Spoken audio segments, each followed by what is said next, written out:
बच्चों बात करते हैं 1.2 नंबर की।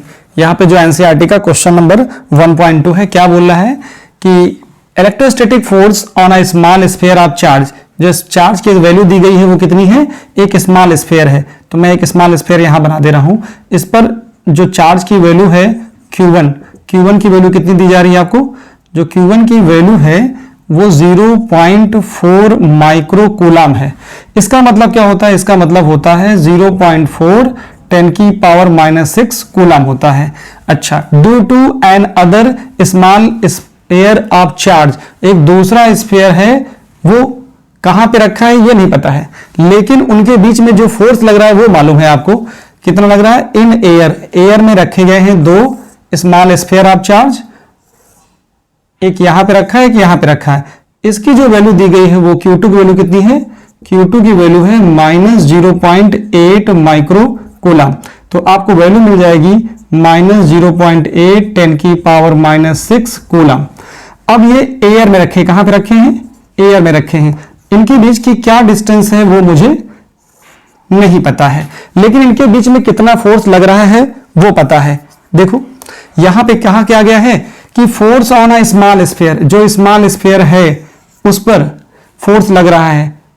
कौन लगा रहा है, एक अनदर स्मॉल स्फीयर है, ये वाला है जो इस पे फोर्स लगा रहा है। कितना फोर्स लगा रहा है, इस पे जो फोर्स लग रहा है वो कितना है, F12 की वैल्यू आपको दे दी गई है। उसका जो मैग्नीट्यूड है वो कितना है, मैग्नीट्यूड जो है वो दे दिया गया है 0.2 न्यूटन। कौन लगा रहा है, F12 का मतलब होता है कि पहले वाले स्मॉल स्फीयर ऑफ चार्ज पर लगने वाला फोर्स दूसरे वाले चार्ज की वजह से कितना है, इतना है। अभी आगे बात करेंगे कि सेकंड पार्ट में क्या पूछा जा रहा है। पहले इतनी बात कर लें कि what is the distance between the two sphere, जो ये दो स्फीयर दिए गए इनके बीच की कितनी डिस्टेंस है। तो क्या करना है, चार्जेस दिए हैं और उनके बीच लगने वाला फोर्स मालूम है, तो आपको क्या करना चाहिए, कूलम्स लॉ अप्लाई कर देना चाहिए। सॉल्यूशन देखो इसका क्या होगा, यहां पर Q1 आपको मालूम था, Q1 की वैल्यू है 0.4 10⁻⁻6 कूलम। Q2 की वैल्यू आपको कितनी गिवन है, यहां पर दी है -0.8 10⁻⁻6 कूलम। और जो F12 की वैल्यू है वो कितनी है, 0.2 न्यूटन। मैं सिर्फ मैग्नीट्यूड लिख रहा हूं क्योंकि कूलम्स लॉ क्या करता है, ओबे करता है, किसको फॉलो करता है, न्यूटन्स थर्ड लॉ को फॉलो करता है। न्यूटन्स थर्ड लॉ कैसा होता है, एक्शन रिएक्शन।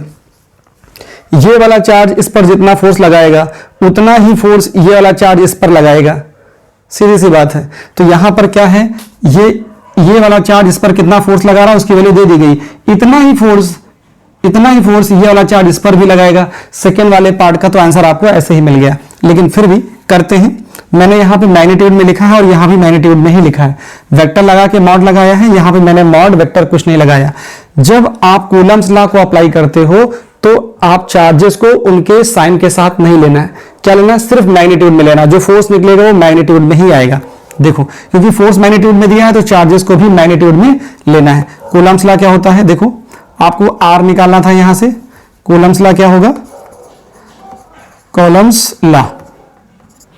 कॉलम्स लॉ होता है F is equal to small k Q1 Q2 upon are square.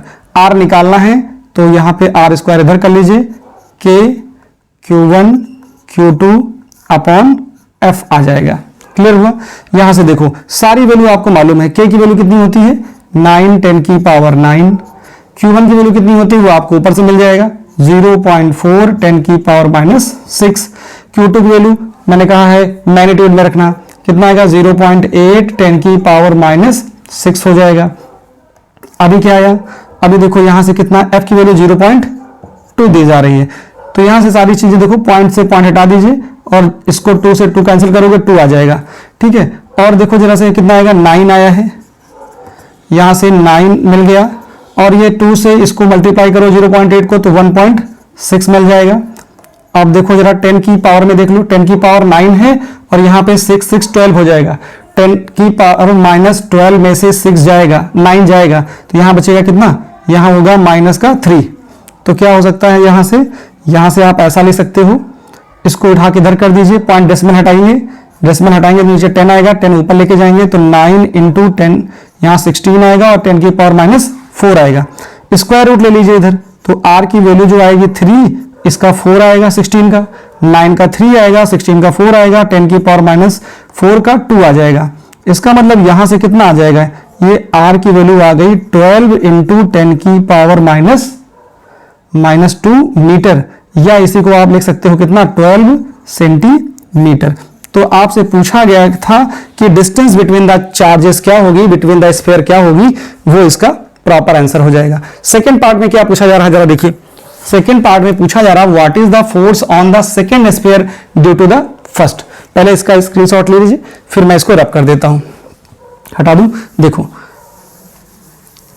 Coulomb's law क्या होता है, मैं बात कर रहा हूं सेकंड पार्ट की।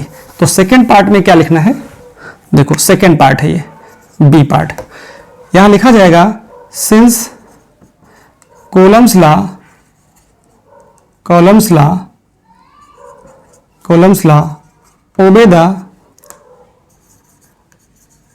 obey the Newton's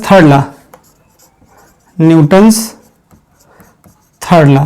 third law क्या होता है, एक्शन रिएक्शन लॉ होता है। Third law that is action reaction law होता है। इसका मतलब F12 की जो वैल्यू होगी, वेक्टर फॉर्म में बात कर रहा हूं, F12 equal to minus F21 होगी, ठीक है। मैग्नीट्यूड वाइज दोनों सेम होंगे, इसका मैग्नीट्यूड इसके मैग्नीट्यूड के इक्वल होगा। मैं ऐसे भी लिख सकता हूं, देखो F12 वेक्टर का mod is equal to negative of F21 vector का मॉड। ये दोनों इक्वल हैं मैग्नीट्यूड में, लेकिन डायरेक्शन में अपोजिट है, कैसे, देखो जितना फोर्स, इसकी वैल्यू आपको दी गई है, इसकी वैल्यू कितनी थी 0.2 न्यूटन। इसका मतलब क्या आ जाएगा, इसके मतलब ये आ गया कि F21 जो वैल्यू आएगी फोर्स की, वो क्या आएगी, अगर F12 इधर लग रहा है, F12 इधर लग रहा है, तो F ये जो फोर्स इधर लगाएगा, कितना लगाएगा, ये लगाएगा F21, मतलब इसकी डायरेक्शन इधर होगी। तो दोनों में क्या होगा, देखो यहां से भी देख सकते थे, ये पॉजिटिव नेचर का चार्ज है, नेगेटिव नेचर का चार्ज है, दोनों में कैसा है, अट्रैक्शन है भी, है ना। तो यहां से आप क्या कह सकते थे कि जो सेकेंड यहां पे लिखा है force on the second sphere will be equal to the 0.2 newton also. क्यों, क्योंकि आप जानते हो कि जो कूलम्स लॉ है न्यूटन थर्ड लॉ को ओबे करता है।